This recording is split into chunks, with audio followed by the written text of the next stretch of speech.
What really happens to the people who vanish inside America's national parks? Do they just lose their way?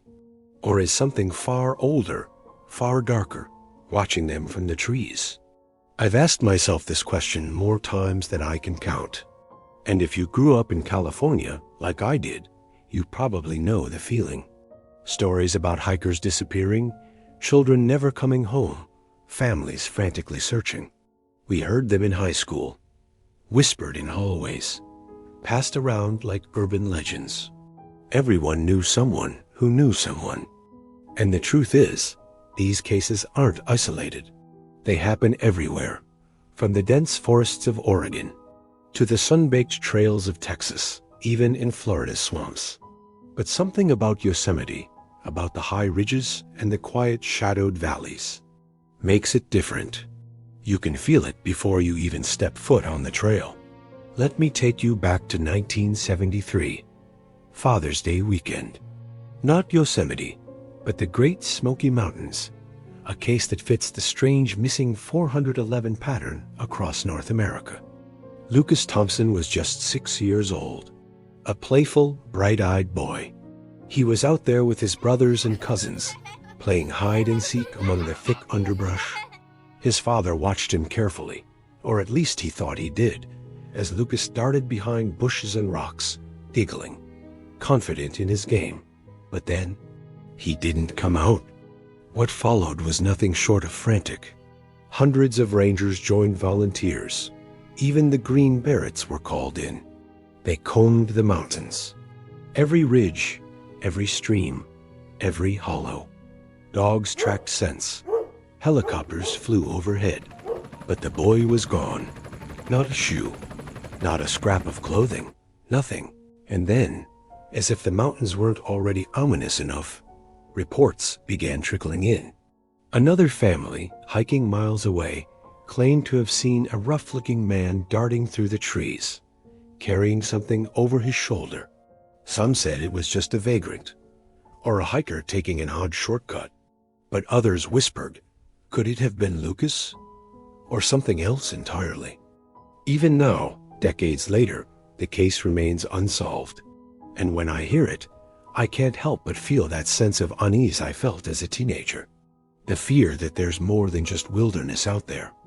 That something watches and waits. Cases like Lucas Thompson's are not rare. They repeat across the northern forests of America. In parks you might hike through without a second thought. And every time I hear one, I'm reminded of the old legends told in California, whispered by those who have lived near the mountains their whole lives. Legends about shadows that move differently than you, about watchers who never blink. These stories aren't just folklore. They carry the weight of generations. People who knew the woods in ways most of us never will. Take Yosemite, or the nearby Santa Lucia Mountains. Here, the legend of the Dark Watchers is as old as the hills themselves. Spanish settlers wrote about them in journals, noting figures on the ridges that never moved, always observing. Native tribes had warnings too. Tailies of enormous silhouettes appearing without sound, standing perfectly still, watching the humans below. The Dark Watchers are said to be taller than any human, their forms elongated and shadowy, motionless against the horizon. Hikers sometimes describe a sudden chill, the feeling of being observed, even when no one is visible. And when they turn to look, all they see is empty space. Or worse, a tall, dark figure just at the edge of their vision, fading in and out, like it exists in a different dimension. One hiker, speaking in hushed tones to a local historian, said, "It wasn't evil, but it wasn't human either. It just wanted me to know it was there." Now, combine that with the real cases. Children like Lucas, hikers who vanish without a trace, bodies never found, clues that lead nowhere. Could it all be coincidence? Or are these Dark Watchers humanity's oldest witnesses to the disappearances that have haunted these forests for centuries? Think about Lucas Thompson again, a boy disappearing in broad daylight. In front of his father, the search parties come, helicopters circle, Dog's track? Nothing. And the sighting of the mysterious figure darting through the trees. And here in California, in Yosemite and Santa Lucia, people have been saying the same thing for hundreds of years. There are figures in the mountains, watching us, waiting for us to step just out of sight. The question lingers in your mind. Are these watchers simply folklore, meant to scare children into respecting the forest? Or could they be the oldest observers of a reality we barely understand? A presence that has been there all along, quietly witnessing every vanishing, every unexplained disappearance. Maybe Lucas Thompson's case was just a tragic accident, a child lost in the vast wilderness. Maybe the dark watchers are just tricks of light, stretching shadows at dusk, playing with the human imagination. But consider this next time you're in Yosemite, or hiking in the Smokies, or trekking through Oregon's dense forests, if you feel like you're not alone. Like someone or something is following your every step. Don't look back too quickly. Because if the dark watchers are real, the moment you notice them could be the moment they choose to acknowledge you, and once they do, who knows what happens next?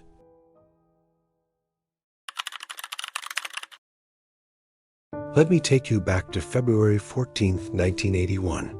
A 20-year-old aspiring photographer named Evan Whitaker left his friend's apartment in Bend, Oregon.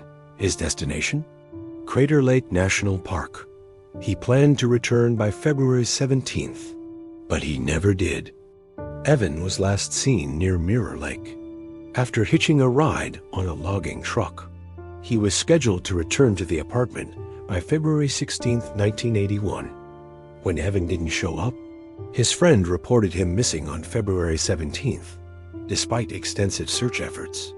Evan was not found. Then, in November 1982, over a year later, two hikers discovered a backpack and a set of keys near Hollow Creek, a tributary of the Rogue River. One of the keys matched a Volkswagen, and it was known that Evan had a VW key when he disappeared. Park rangers searched the area and found camping gear, a human skull, a lower jawbone, and several other bones. The remains were identified as Evan Whitaker's. The discovery raised more questions than answers. How did Evan end up so far from where he was last seen? What happened during that year? And why was he alone in such a remote area? Crater Lake National Park is steeped in mystery and legend.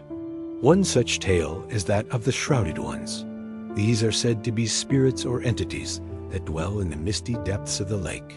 Locals and visitors have reported strange occurrences, whispers in the fog, fleeting shadows in the periphery of vision, and an overwhelming sense of being watched. Some believe these entities are the souls of those who perished in the lake, forever bound to its waters. Others think they are ancient beings, existing long before human settlement, guardians of the lake's secrets. Now, let's connect the dots. Evan Whitaker, an experienced outdoorsman and photographer, ventured into Crater Lake National Park, a place known for its beauty and its mysteries. He was last seen near Mirror Lake, a remote area within the park. His remains were found over a year later near Hollow Creek, far from where he was last seen. The distance between his last known location and where his remains were found is perplexing. Was it possible for Evan to have traveled that far on foot, especially given the challenging terrain and weather conditions? Some experts believe it's unlikely. This brings us to the legend of the Shrouded Ones. Could these entities have played a role in Evan's disappearance? Were they responsible for leading him into the depths of the park? Or perhaps for keeping him from returning? There are several theories regarding Evan's disappearance. 1. Accidental death. Evan could have gotten lost or injured, leading to his death. However, the distance his remains traveled and the time it took for them to be found suggests something more. 2. Foul play. Some speculate that foul play was involved, though no evidence has been found to support this.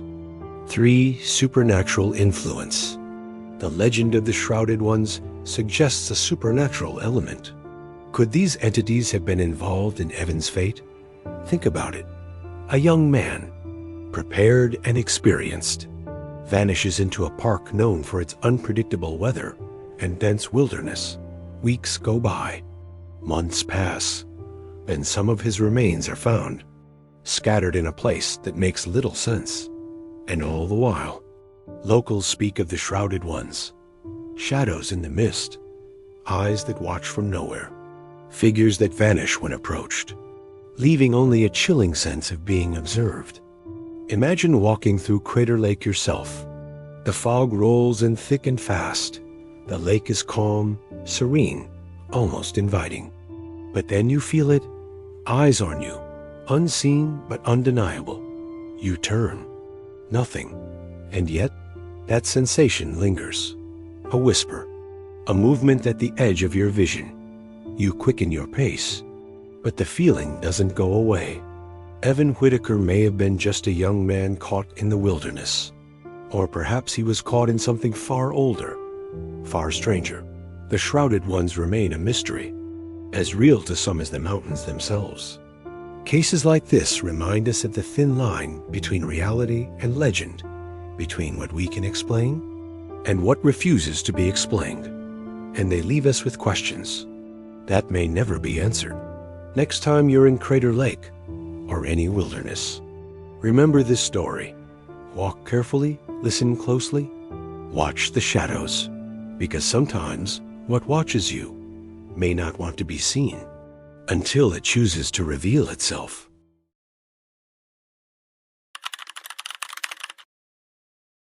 It was a crisp autumn morning in 1952 when 10-year-old Connie Smith disappeared from her small town in Connecticut. The day had begun like any other sunlight filtering through the trees, a quiet hum of neighbors going about their routines. But by evening, her absence was clear and panic set in. Family and authorities searched tirelessly, but Connie seemed to have vanished into thin air. Weeks passed with no trace, no clue, and yet the mystery did not end there. In 1958, a small discovery near the Grand Canyon drew renewed attention. A child's remains, later referred to as Little Miss X, were found in a remote part of the canyon. Some wondered if it could be Connie. The items found alongside the remains, small toys, a worn journal, were eerily reminiscent of what she might have carried. But DNA testing would later prove that Little Miss X was not Connie. The girl's fate remained unknown, her story suspended in the vast silence of the canyon. The Grand Canyon is a place of breathtaking beauty, but also relentless danger. Its cliffs rise sharply from the Colorado River. Its trails twist and disappear into rugged wilderness. Travelers speak not only of the physical risks, but also of the strange occurrences that have been reported for decades. Among them is a phenomenon known to locals as the echoing whispers. Legends tell of voices that drift along the canyon walls, faint at first, then growing clear to those who are listening. Some believe these are the echoes of the lost whispers of those who disappeared in the canyon, carried on the wind as warnings or messages. Campers often report hearing murmurs that mimic their own voices or phrases that seem to come from nowhere. "Help me. I'm here," they might hear. And then the voice fades, leaving a silence that feels heavier than before. On the day Connie vanished, the canyon was unusually still. The river flowed as usual, yet a quiet tension seemed to press against the cliffs. Could she have heard the whispers before they were lost? Some say the canyon itself holds fragments of the lost, echoes of their final moments, frozen in the stone and the air. Imagine standing on the rim of the canyon as the sun dips low, shadows stretching long over the rock faces. The wind rustles gently. For a moment, there is nothing but silence. And then a whisper. A child's voice, faint and distant, carried on the air. You strain to listen. It seems to call your name, but you cannot locate the source. The voice disappears as quickly as it came. A chill runs down your spine, and you are left with the canyon's vast, overwhelming stillness. Hikers from states like Texas, Florida, and Oregon have shared similar experiences. Some dismiss it as imagination, exhaustion, or the natural echo of the canyon. Others are convinced that these sounds are messages, remnants of lives interrupted, urging the living to pay attention to the dangers hidden within the rock and river. Connie Smith may have simply fallen victim to the unforgiving terrain. Or perhaps there was something else at work, a natural phenomenon so strange that it has inspired generations of whispers. Regardless, her story and the canyon's whispers remain inseparable. For those who walk the trails today, the advice is the same. Move carefully, respect the canyon, and notice the quiet moments. Listen closely, for you may hear something unexpected. A voice carried on the wind. A sound that does not belong to this world. Perhaps it is a warning or a message from the past. Perhaps it is Connie calling once more. Her disappearance reminds us that some mysteries endure, especially in places as vast and ancient as the Grand Canyon. Whether accident, fate, or something beyond comprehension, the story of Connie Smith continues to echo in the canyons, waiting for anyone willing to listen.